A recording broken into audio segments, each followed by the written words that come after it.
Ang kwentong ito ay pinamagatang Pulang Bag. Ako si Dominic. Isa akong magnanakaw at hindi ko kinakahiya yun. Wala namang kasing bumubuhay sa amin ng mama ko kaya napilitan na akong pasukin ng ganitong klase ng trabaho. Alam kong sasabihin nyo sa akin na dapat ay naghahanap ako ng maayos at marangal na trabaho. Ngunit papaano ko gagawin yun kung ang hinahanap nila palagi ay mga nakapagtapos ng high school o kolehiyo? Bagsak na ako agad kung ang pagbabasehan pa lang ay edukasyon. Nakapagtapos lamang ako ng elementarya dahil iyon lang ang kinaya ng mga magulang ko. Namatay rin kasi ang papa ko kaya nakadagdag problema pa iyon sa amin ng mama ko.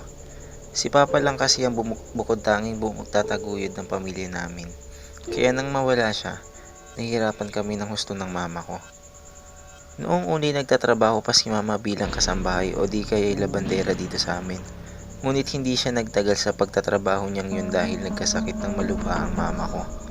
Hanggang ngayon nga ay hindi pa kami nakakapagpa-check up kaya wala kaming ideya kung ano ang naging kondisyon niya. Bigla na lang siya naparalisa at naging hirap sa pagsasalita. Hirap na siya palagi sa mga bagay na madali lang sa kanya dati. Tuwing umaga hanggang tanghali ay sinasamahan ko siya sa bahay.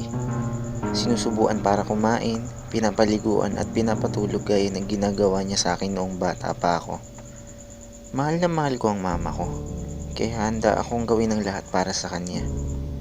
Handa akong gawin ang lahat para lang mabuhay siya at magkasama kaming dalawa, kahit na ikapahamak ko pa ang mga naging desisyon ko. Kahit na ang tingin niyo sa akin ngayon ay isang masamang tao, hindi nun mababago ang pagmamahal ko para sa mama ko. Iyan ang nagagawa ng pagmamahal ng isang anak para sa kanyang ina. Nandito pala ako ngayon sa loob ng isang mall sa Maynila. Abala ako sa pagmamasid-masid sa paligid.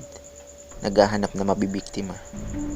Naiinip na nga ako sa totoo lang dahil pasado 6:00 na at wala akong maipiling mapagnakawan sa isa sa mga taong nandito. Hindi kasi sila pasado sa hinahanap ko. Unang tingin ko pa lang sa kanila, alam ko na kung may makukuha ba ako sa taong yun o kung wala. Halos lahat ng makita ko, hindi naman mapipera. Yung iba nagpunta lang para magpalamig. Meron rin namang iba na napadaan lang saglit para bumili ng ice cream. At meron rin sa unang tingin ay aakalain mo bumibili, pero magnanakaw rin pala.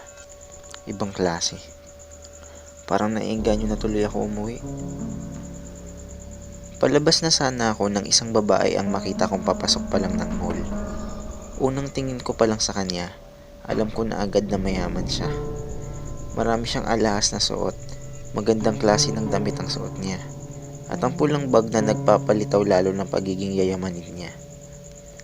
Sa bawat store nga na madaanan niya ay inaalok siya ng mga sales lady, pero humihindi siya. Marami rin ng kalalakihang nakatitig sa kanya. Minamasdan siya mula ulo hanggang paa. Siguro dahil hindi makapaniwala ang mga ito na nakakita sila ng ganitong klase ng babae dito sa mall. Hindi sa pagiging ignorante pero napakalakas kasi ng dating ng babaeng yun. Ang disyente niya tignan at mukhang may pinag-aralan. Tingin ko ay hindi siya gaya ng ibang babae na nakita ko na dahil may kakaiba sa babaeng yun.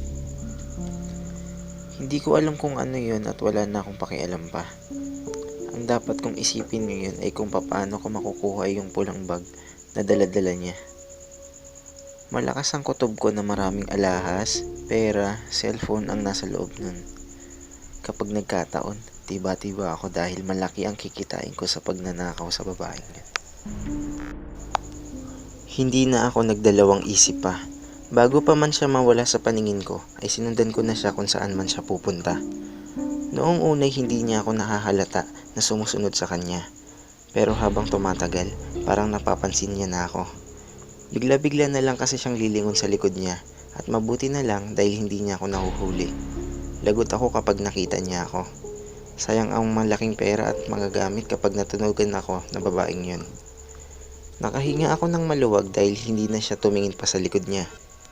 Nataranta naman ako nang bigla siyang mawala sa paningin ko.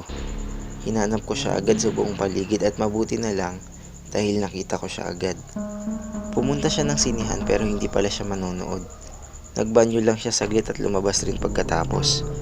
Muli ko siyang sinundan hanggang sa makarating na kami ng parking lot. Puro silip lang ang ginawa ko sa kanya habang may kinukuha siya sa loob na sasakyan niya. Nakatago lang ako sa isa sa mga sasakyan na nandito.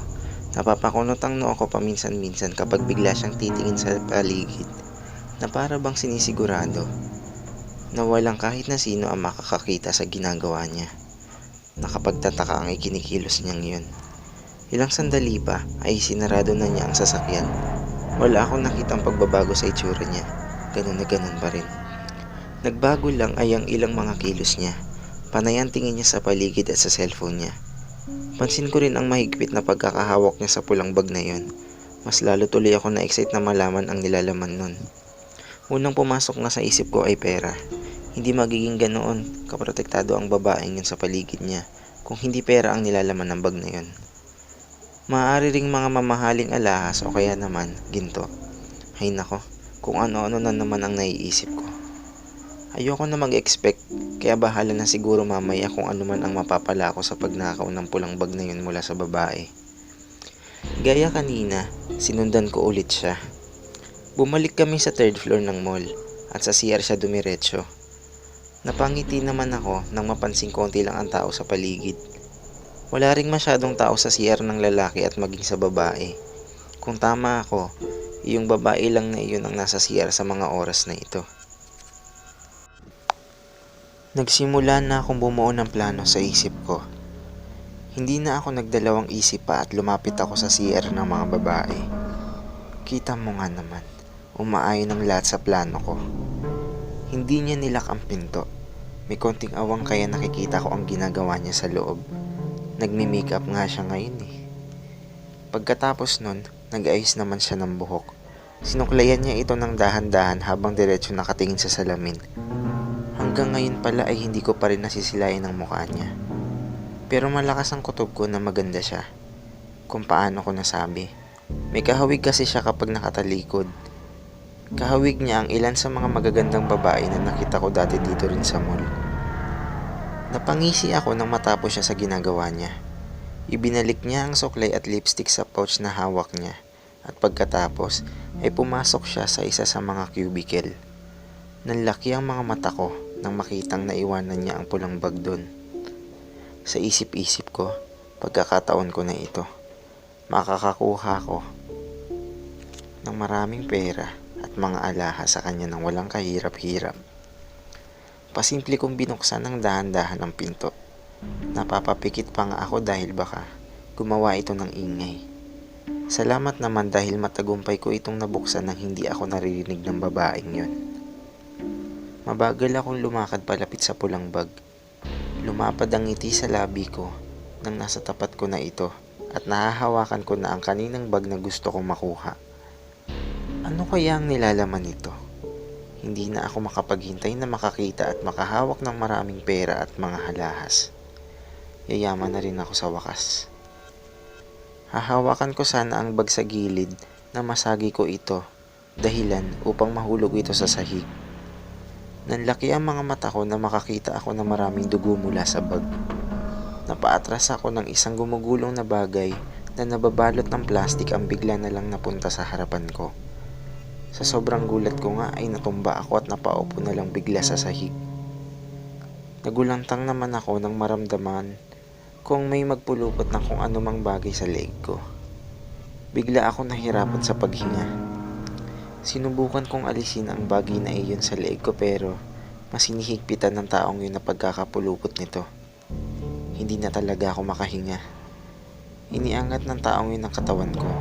Doon ay nakita ko siya sa harapan ng salamin na nakangiti pa habang minamasdan ang kalagayan ko. Naramdaman kong medyo nakakahinga na ako. Naghabol ako agad ng hangin. Niluwagan niya siguro yung tali na nakapulupot sa leg ko kanina. Hindi ako makalaban sa kanya.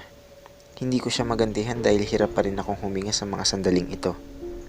Nagulat ako nang bigla niyang isubsob ang mukha ko sa tiles ng lababo at naglabas siya ng isang kutsilyo. Hindi ko na magawang tumingin sa nakangiti niyang mukha dahil naiinis ako. Hindi ko inakala na sa malaanghel niyang mukha ay isang demonyo ang nagtatago. Siya ang pumatay sa lalaking yun. Siya ang pumugot ng ulo na yun na nakita ko kanina sa loob ng bag, hindi ako maaaring magkamali. Ano kaya ang kaugnayan niya doon? Ang dami kong tanong sa isip ko na hindi ko mabigyang kasagutan. Gustuhin ko mang tanungin itong babae na ito ay hindi ko magawa dahil baka putulin niya ang dila ko sa aking kadaldalan. Nagmakaawa ako sa kanya pero hindi niya ako pinansin. Nginitian niya lang ulit ako at pagkatapos ay tinusok ng kutsilyo sa pisngi ko. Napasigaw ako ng malakas sa sobrang sakit. Napapalag ako ng pasukan niya ng panyo ang bibig ko. Hindi pa nakontento ang babaeng yun at tinusok niya rin ang kabilang pisngi ko. Napuno ng boses niya ang buong banyo. Tawa siya ng tawa na parang isang baliw. Ngingiti ng malaanghel pagkatapos ay tititigan ako ng napakatalim. Kinikilabutan na nga ako sa kanya eh. Mukhang alam ko na ang mangyayari sa akin bago pa man ako makalabas dito. Nagmakaawa ulit ako sa kanya pero hindi niya pa rin ako pinapansin. Hanggang sa makita ko siyang maglabas ng maliit na boteng may laman. Hindi ko alam kung ano yun kaya kinakabahan na ako. Binuksan niya ang bote at pilit na ipinainom sa akin ang laman nun. Naiiyak na ako. Binitawan na niya ako at ibinagsak sa sahig. Nagsimula sa pananakit ang lalamunan ko. Ubo ako ng ubo kahit na wala naman akong ubo. Akala ko ay panandalian lang yun pero hindi pala. Nagtuloy-tuloy ang pag-ubo ko hanggang sa sumusuka na ako ng dugo. Napatingin ako sa babaeng yun at ginisian niya ulit ako. Hinang-hina na ang buong katawan ko at nanlalabo na rin ang paningin ko. Wala na. Katapusan ko na.